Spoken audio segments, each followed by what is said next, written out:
हाय। मेरे पास नॉर्मली जो कॉल्स आते हैं पर्सनल लोन के लिए, बिज़नेस लोन के लिए, हाउसिंग लोन के लिए, तो उसमें मैं देखता हूँ मैक्सिमम लोग वैसे हैं जिनकी सैलरी कैश में आ रही है या जिनका इनकम टोटली कैश से है, और वो मैक्सिमम लोग अनऑर्गेनाइज सेक्टर से हैं। और क्या है कि उनकी इनकम या उनका काम धंधा ज़्यादातर कैश में ही है, और इन लोगों को या इस सेगमेंट के लोगों को या इस कैटेगरी के लोगों को जल्दी कोई भी नेशनलाइज्ड बैंक फंड नहीं देता है या लोन नहीं देना चाहता है। बड़े एनबीएफसी भी नहीं देना चाहते हैं। छोटे एनबीएफसी या जो लीडिंग फाइनेंसर है वो लोन तो दे देता है, लेकिन उनका हायर रेट ऑफ इंटरेस्ट होता है, बहुत ज़्यादा। और एक दो लोगों का लोन भी हुआ है तो मैंने देखा कि किसी का भी इंटरेस्ट रेट 30% से कम नहीं था एनुअल। तो मेरा एक छोटा सा सजेशन है कि अगर आप जॉब कर रहे हैं कहीं पे भी, किसी जगह पे भी, तो सबसे पहले आप अपनी सैलरी को कैश लेने के बजाय उसको खाते में लेना शुरू कर दीजिए। एक डेट पे उसको खाते में लीजिए, चेक से पेमेंट ले लीजिए, उसको खाते में इन कैश करा लीजिए या फिर बैंक में ट्रांसफ़र कराइए। अच्छा, जो बैंक में पैसा ट्रांसफ़र कराएंगे वो एटीएम, पेटीएम, गूगल पे, फ़ोन पे, व्हाट्सएप पे, अमेज़ॉन पे से मत कराना। ये भी एक पेन पॉइंट है। जब भी पेमेंट ट्रांसफ़र करवाइए या तो आप बाई चेक लीजिए या तो आप अकाउंट से ट्रांसफ़र करवाइए। दूसरा चीज़ कि जो लोग सेल्फ एम्प्लॉयड हैं, जिनका अपना बिजनेस है, अपना धंधा है, उन लोगों से मैं ये कहना चाहूँगा कि आप लोग कैश डिपेंडेंट होने के बजाय अब इसको डिजिटल डिपेंडेंसी की तरफ बढ़ा दीजिए।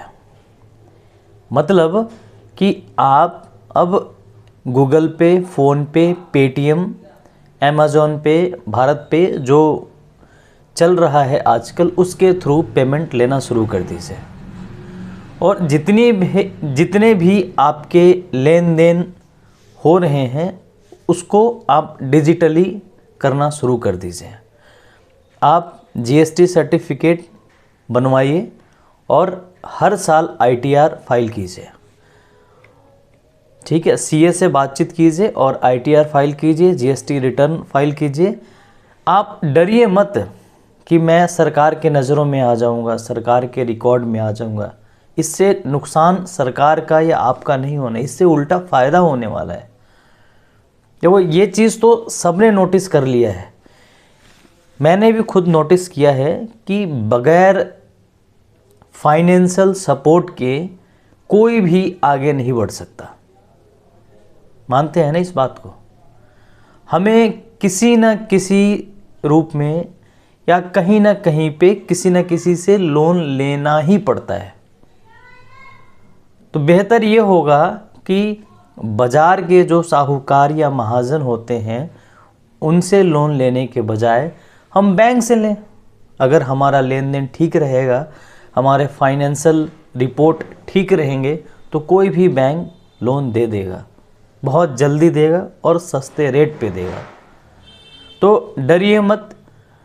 मैं चूँकि इस प्रोफेशन में हूँ, फाइनेंस एंड इन्वेस्टमेंट से रिलेटेड हूँ, तो मुझे जानकारी है।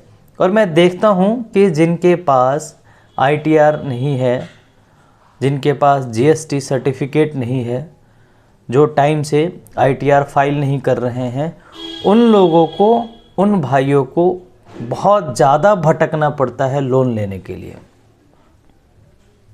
तो भटकाव की स्थिति ना आए उससे पहले अपने आप को स्ट्रॉन्ग कर लीजिए और चीज़ों को स्ट्रीमलाइन ले आइए।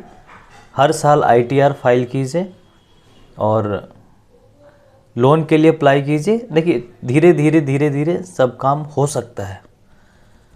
लोन भी जो आपका होना चाहिए उसकी ईएमआई आपके टोटल मंथली इनकम का 30% से ज़्यादा नहीं होना चाहिए। तो इस बात का भी ध्यान रखिएगा। नहीं तो क्या है कि जिस महीने में आपकी इनकम अगर घट जाए या घट जाएगी तो आपका ईएमआई आपको बहुत दर्द दे जाता है या दे जाएगा। समझ रहे हैं मेरी बात? तो बने रहिए। और आपको लोन और इन्वेस्टमेंट से संबंधित कोई भी जानकारी चाहिए तो मुझे ज़रूर संपर्क कीजिएगा और मैं आपकी पूरी हेल्प करूँगा। कोशिश करूँगा कि आपके सभी सवालों के जवाब दे पाऊँ। एट ए टाइम तो नहीं दे पाऊँगा, लेकिन हाँ, जो मुझे जानकारी होगी वो ज़रूर बताऊँगा। अगर जानकारी नहीं होगी तो जानकारी इकट्ठा करके आपको ज़रूर बताऊँगा। ठीक है जी।